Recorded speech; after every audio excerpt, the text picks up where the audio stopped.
the environmentalists and the concerned citizens think that with the project, 174 hectares, yung mga corals, yung mga marine life would be quote-unquote matabunan. No? Comparing this project with those of the reclamations in Metro Manila, Cebu, this is a midget project. It just looks big because it has what 74, but this is even small compared to those already approved by the DNR and are already in place, okay, and already functioning, okay. And by the way, there's a new reclamation project in Cebu, Cordova, Cebu, which will be 1,500 hectares. Okay? So, ang position ko lang dito is, ang position namin dito is that there should be an equitable balance or a reasonable balance between economic growth, progress, and the preservation of the environment. That's why the DNR issues an ECC, which outlines the conditions by which a reclamation is approved or is given a go signal, a green light, only after a number of strict rules or strict prestations or guidelines are met. For example, ang DNR for reclamation projects require that should there be corals, mangroves, trees that would be affected, they should be replaced by the same quantity. But myself as an advocate, rather as also concerned for the environment, I would even add more I would even not go to the before we go to replacement. I would even require that first, kung merong mga corals or even a marine life that would be affected, the first thing I do, and I'll require the proponent to avoid, if we cannot avoid the destruction or the of this marine life, number 2 step is you integrate. Meaning you make the design such that the marine life will be preserved by integrating. The third, kung hindi talaga ma-integrate or ma-avoid it, papasok ko na sa replacement of these affected corals through artificial reefs. And this has been done since time immemorial. Yun ang ginagawa nila sa ECC. You said, we could integrate, we could avoid, or we could improve, and we could mitigate, and so on. A number of options there. Why is reconsider and stop not an option?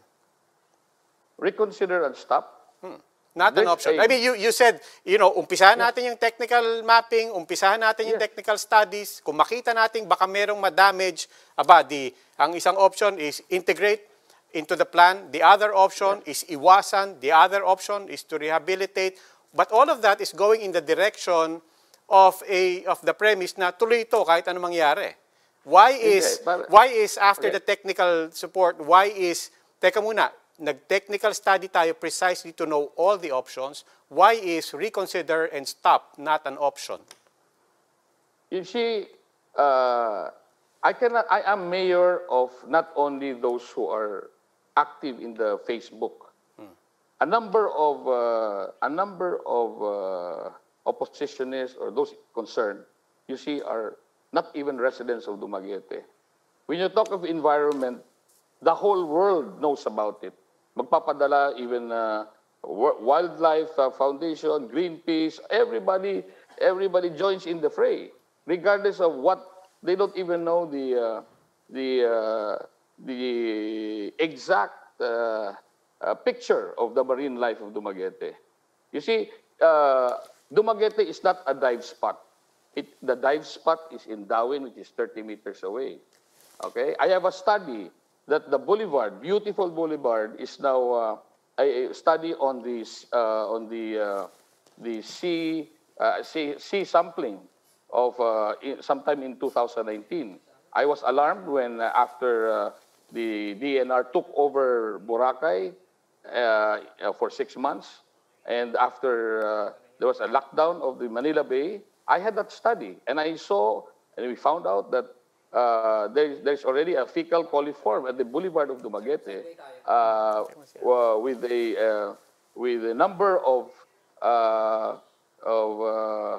fecal coliform which shoot up to over 1,600 mpn, or most probable number per milliliter of seawater.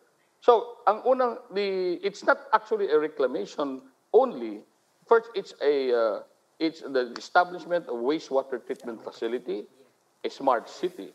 So, when you say just because there are concerns, just because there is an opposition, let's do it the scientific way of approaching it. Are the fears really well-founded when you say matatabunan ng corals? Lahat ba ng buong Dumaguete ba na shoreline, may corals ba? Di ba? Why cannot we avoid the corals? Why cannot we integrate the corals? Why cannot we replace the corals? And that is giving a chance to the transcendental the vision, the transcendental motive of solving the poverty problem of our people. 70% of our people are poor. Walang pabahay, walang trabaho. Okay? Ang new graduates, because we are a university town, go elsewhere, go to Cebu, Manila, and abroad to find work, and splitting the family. There are ills of being an OFW. That is what we want to solve. So that once I stepped down in office, it need not be said that we did not do anything. We did not try to at least try this step so that we can provide a better life for our people. Okay. You see? Okay. You do it the scientific way.